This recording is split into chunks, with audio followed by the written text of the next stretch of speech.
Bismillahirrahmanirrahim. Wassallallahu ala sayyidina Muhammad wa ala alihi washabihi wasalam. Assalamualaikum warahmatullahi wabarakatuh. Ada di kitab Kasifatus Syaja Syarhu Syapinatun Naja bi Usuluddin wal Fiqih, ditulis oleh An-Nawawi Al-Bantani, ulama dari Indonesia yang pernah menjadi imam di Masjidil Haram dan juga pengarang kitab-kitab berbahasa Arab. Beliau dimakamkan di pekuburan Ma'lah, kota suci Makkah. Konon bahwa ketika kuburannya akan dipindahkan, si tukang gali kubur bermimpi berjumpa Rasulullah, menyatakan agar jangan mengganggu kuburan Imam An-Nawawi Al-Bantani ini. Beliau pernah menyampaikan bahwa seseorang tidak akan diberi pahala atas zikirnya kecuali kalau orang itu mengetahui makna zikirnya tersebut, meskipun secara umum atau global, meskipun terjemahannya saja tidak mengetahui rinciannya. Tetapi kalau kita membaca Al-Quran, maka akan diberi pahala secara mutlak, baik mengetahui maknanya maupun tidak. Hal ini juga disampaikan oleh Imam Qalyubi, bahwa doa dan zikir ini sebetulnya sudah kita hafal, yaitu la haula wala quwata illa billah. La haula wala quwata illa billah artinya tidak ada daya atau upaya dan tidak ada kekuatan kecuali milik Allah atau kecuali dari Allah. Ini maknanya secara umum. Makna rinciannya adalah tidak ada kemampuan untuk menghindari maksiat, menghindari dosa, kecuali dengan pertolongan Allah Subhanahu wa Ta'ala, dan tidak ada kekuatan untuk melakukan ketaatan kepada Allah Subhanahu wa Ta'ala kecuali dengan pertolongan Allah Subhanahu wa Ta'ala.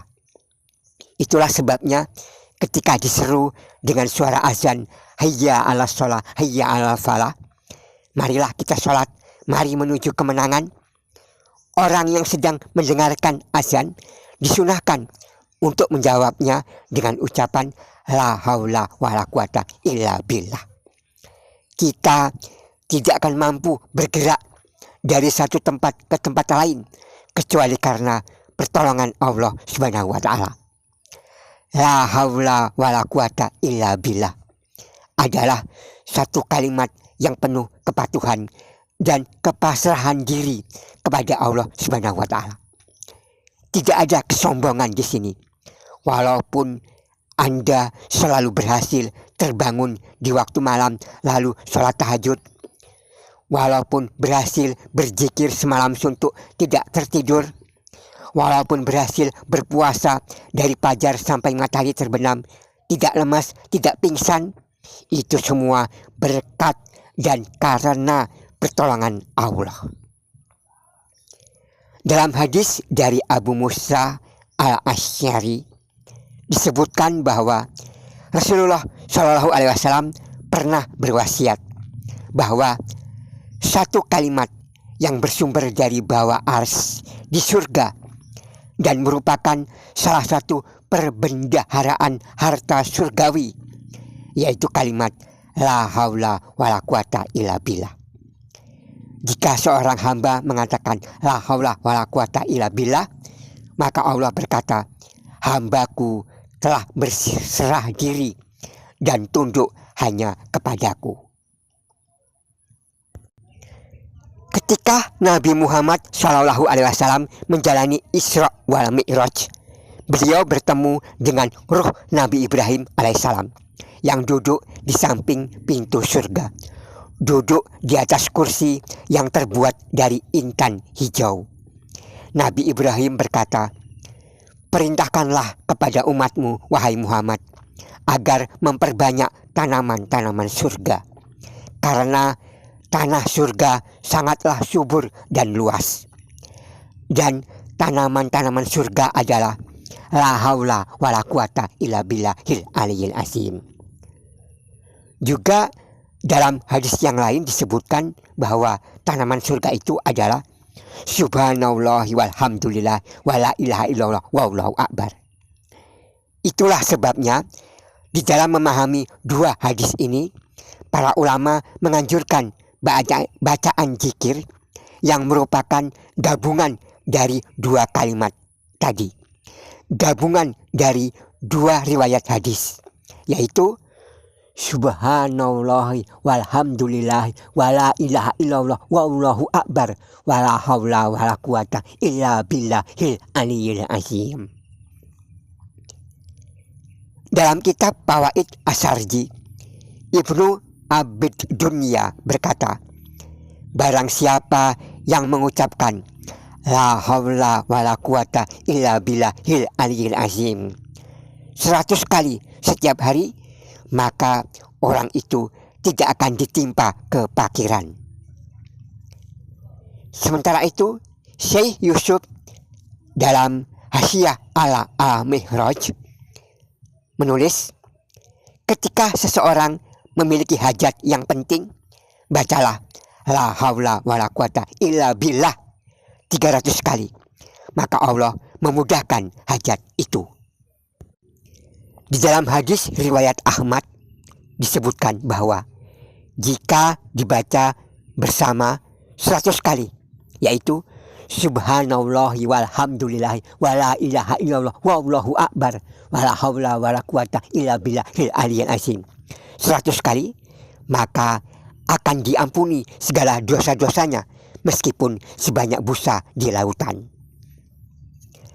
Imam Al-Barmawi mengatakan, siapa menzikirkan secara rutin la haula wala quwata illa billahil aliyil azim setiap hari 500 kali, dan ia berniat atas hajatnya, maka Allah berikan. Dan jika ia sedang ditahan, maka Allah akan membebaskannya. Kalimat ini juga bisa mengubah takdir-takdir mubram. Seorang ahli tafsir, yaitu Muhammad bin Ishaq, berkata bahwa seorang sahabat Nabi bernama Malik al-Asya berasal dari keluarga miskin. Putranya yang bernama Auf ditawan di penjara oleh orang kafir, disandera. Biasanya para tawanan orang kafir selalu dicambuk, dipukuli sampai mati. Maka ketika Malik al-Asya mengadukan hal ini kepada Nabi Shallallahu Alaihi Wasallam, Nabi menganjurkan, amalkanlah la haula wala quwata illa billah. Maka Malik al-Asya mengamalkan ini bersama istrinya. Ternyata tidak sampai 7 hari, anaknya pulang mengaku mengalami keajaiban. Rantai-rantainya, borgolnya dilepaskan oleh seseorang misterius yang tidak dikenal saat para penjaga tawanan tertidur pulas. Padahal biasanya tidak tidur. Dan ketika anak Malik ini mengambil unta untuk pulang secara diam-diam ke Madinah, seluruh unta-unta yang lain yang menjadi milik orang-orang kafir, semua talinya terlepas. Dan para unta itu berbondong-bondong mengikuti anaknya Malik al-Asya itu sampai ke rumah Malik. Ada riwayat menyebut jumlahnya 200 ekor onta. Ada pula yang menyebut 600 ekor.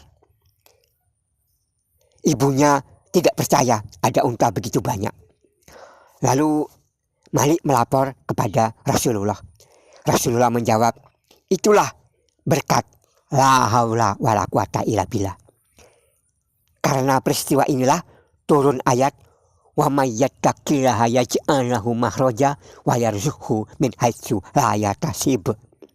Barang siapa yang bertakwa kepada Allah, niscaya Allah memberikan kepadanya jalan keluar dan memberikan untuknya rezeki dari arah yang tidak disangka-sangka.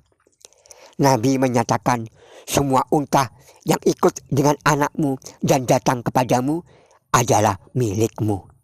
Karena berkah zikir la haula wala quwata illa billah, atau zikir la haula wala quwata illa billahil aliyil azim. Zikir keimanan, zikir kepatuhan, zikir kepasrahan, zikir pengakuan kepada Allah. Assalamualaikum warahmatullahi wabarakatuh.